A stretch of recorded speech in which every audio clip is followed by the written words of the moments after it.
Every year, the Prestera Center gives an award to an individual who displays excellence in commitment and dedication to improving the lives of individuals with behavioral health and substance use disorders. This year, I am so proud to give this award to Senator Joe Manchin for his dedication and his hard work on behalf of these individuals.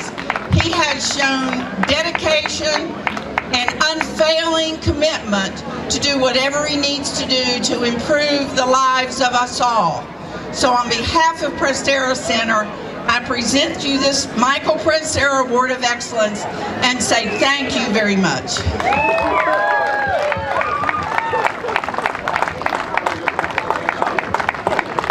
I just want to say thank to every one of you. Of all of you out there, I want you to know how proud I am of you. And I truly believe, I believe in you more than you believe in yourself. I got hope and faith in each one of you. To be here tonight, to show up tonight, if you've been 1 day clean, if you've been 1 month clean, if you've been 1 year clean, God bless each and every one of you. Help your buddy, help your friend, help the next person. This is an epidemic that we've got to win. This is an epidemic. I don't care who you are, where you come from, what type of family you came from. It affects everybody. There's not anybody that I know of. And I want to thank Karen, Tim, I want to thank Matt, Recovery Point. How many we have here from Recovery Point? Raise your hand, Recovery Point. Prestera. Prestera. To all of you, let me tell you, in Washington, all of us in the political arena, for years and years and years, we thought an addiction was a crime. You're a criminal, put you in jail. Guess what? They tried that for 30 years. It didn't work. We didn't clean anybody up, didn't help anybody. Didn't bring anybody back. We figured out that this is addiction is an illness. Guess what? Illness needs treatment. And we have got to step forward as a country. We cannot allow you or any generation to be lost. We need each and every one of you. So I've said this, I've got a piece of legislation that I have put out. It says simply this: I want every pharmaceutical manufacturer to pay 1 penny. 1 penny for every milligram of opiates that they produce and sell in America. 1 penny. That would raise $1.5 to $2 billion. That'll give us treatment centers everywhere we need them. 1 penny, that's all. Let me tell you, I was talking to Matt one time, and Matt said, Joe, if I just had a carrot, if I could just help people, give them a reason to stay clean, to go through the 1-year program. I started thinking about that. What can we do? Guess what? I got a bill called Second Chance. Here's what that bill does. If you did not commit a violent or a sexual crime on drugs, if you basically have probably a felony for larceny, which we know goes hand in hand, if you stay clean for 1 year and go through a program like a Prestera or like a Recovery Point, if after that 1 year you become a mentor for another year, at the end of 2 years, you will be able to go to your arresting officer and to your sentencing judge to ask for a clean expungement of your record, to give you a chance to get back in society. Yeah. It's easy to talk about this.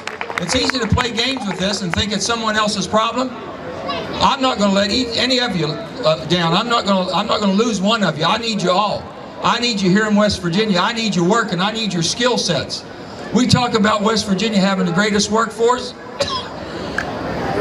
Guess what? We don't have enough workers. We've lost too many of you. We need you back. So I'm going to do everything I can to get you back, earning good wages, taking care of your families, being able to live a quality of life. That's what we're going to do. So only thing we're fighting, all of us. This is not a Democrat problem. This is not a Republican problem. This is an American problem that we have got to conquer. It's not just West Virginia. It's not just Cabell County. It's not just Huntington. It's all over the country. And I tell people, look around. There's not a person in this crowd, there's not a person in the church group that doesn't have somebody in their family, somebody in their extended family, or a close friend that hasn't been affected. It's been a silent killer. You know why? We were all ashamed. We didn't say anything.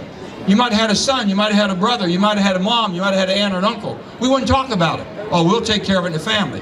Guess what? It became of epidemic proportion. We couldn't take care of it no more. If you all don't speak out of how this happened to you, how your life went into a spiral, and how you can prevent someone else, if you don't speak out, God help us all. If you do speak out, we can save the next person. We can save a child. We can get a child out of a drug-infested home. We can save all the people. My heart goes out to you. I want to thank Prestera. I want to thank Recovery Point. I use you all as a high watermark. I read a letter on the Senate floor every week. I read a letter of a real person that had a real life, that basically had it destroyed because some doctor overprescribed him. Some pharmaceutical company put a product out that caused them a problem. We know what's going on. This is not just your fault. And they said, how did it happen? I said, well, think about this. We had pharmaceutical companies that were making products that we all said, hey, that's a good company. We had then the person prescribing to us, the doctor, who's the closest thing to our family, says, this will help you. Guess what? The rest is history.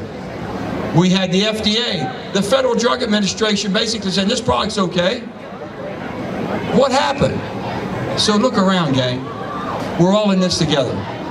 And we're not going to give up. I'm not giving up. Every day I've got hope. I see what you are doing. I see people clean. I see them saving other people, getting back into the fight for life. The fight for life is what we're in. My heart goes out to you. Thank you. This is. I'll take this to Washington. I will put this right on my desk. You'll be able to see it. I'm so proud of this because it's something I believe in. I believe in it with all my heart and soul. And I want you all to know that I'm behind you 100%. My grandfather, I got in trouble one time in town. I was a little kid. And I asked my grandfather, who I looked up to, I says, Papa, are you behind me? He says, honey, I'll be behind you until your chest hurts. Now you think about it, you can't get much closer than that. I want you to know, I'm going to be behind each one of you until your chest hurts. I'm with you, I will be with you, and I will never leave you. God bless you. Thank you.